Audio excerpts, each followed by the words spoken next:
Hi there. Look at these two bottles very closely. One contains water, the other contains soft drink. Now you may be wondering, how can you tell which is which? And I know you guessed right. So what you need is a label. So if you put a label or a sticker on this, then it could tell any reader that this is water and this is the soft drink. In programming, this container is called a variable. So quote me anyway, if anyone asked you what is a variable in programming, you can simply say it is a container and you should be 100% right. But in order to tell what is in this container, you need a label because if you're craving for soft drink, you don't want to end up taking water. So you remember in the HTML and CSS intro video, I said that HTML represents the skeleton while the CSS represents the flesh. JavaScript then would represent the brain of the website. So you don't want to have a human being with skeleton and flesh and obviously without a brain. No, it doesn't work that way. So welcome to this JavaScript and Git and GitHub lesson. I'll tell you what we're going to learn. So we're going to start talking about, working with data and the various operators like addition, and all the operators in JavaScript and in programming in general. Again, we're going to look at control flow, and by control flow, we're going to look at conditions and loops. I'll tell you about conditions. So it has to do with if, the if else, and all those. So you want to make a decision based on conditions. If it's going to rain, then I will take my umbrella. Else, I will not take any umbrella. And that's a condition that needs to be satisfied. So we'll look at that grammatically. And we're going to look at loops as well.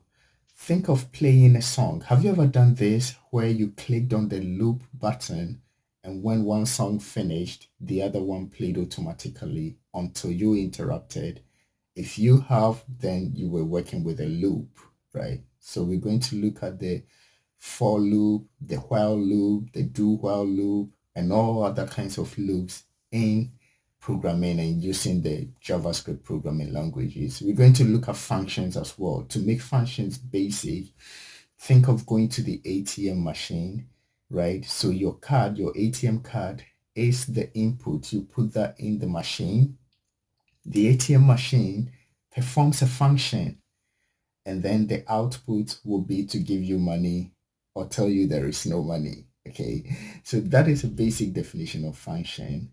So you give it an input, something happens based on the input, and then it gives you an output. We're going to look at how that is also done using a programming language like JavaScript. And we're going to, again, see how to link the brain of the website, that's JavaScript, to the skeleton and the flesh. So that is called the DOM manipulation. DOM stands for Document Object Models. So we're going to link JavaScript to the HTML and CSS website you built previously, so that instead of being a static website, we're now going to have a dynamic website which you can interact, which a user, to get the right word, can interact with. Okay, so in the end, you're going to build a modern website that is interactive and dynamic. So a user can click a button to submit a form, to update the content, and do all sort of modern interactivity activities with the website or web application. Again, we'll also introduce you to basic coding challenges because this is the beginning of your programming career. So you work with, phase base or creating a Fibonacci sequence or building a simple calculator or a simple stopwatch.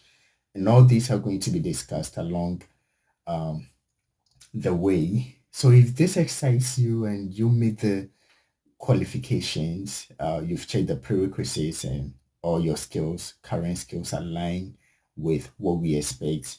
Again, do not hesitate. Please click the apply button, send in your application, and we will be on the other side waiting for you. All the best, and we hope to see you soon. See you later.